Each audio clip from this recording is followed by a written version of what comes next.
这里是泰国甲米的一座红树林。走上棧道时，我一直想到少年Pi的奇幻漂流里那片分不清现实与梦境的树林。水很浅，却一直流动着，树根直接扎进水中的泥土，在流动之中，却又不为所动。这片树林的名字直翻是两种水，淡水和海水在同一条河里交汇，树就这样站在中间，不打算离开，也不对抗水流，只是把根扎得够深，紧紧抓住潮汐，也抓住时间。他们没有选边站，而是学会站在流动里。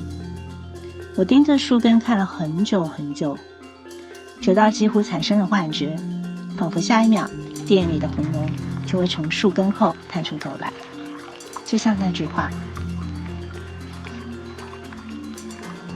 我是 Ariel， 关注我，一起探索更多世界的奇妙。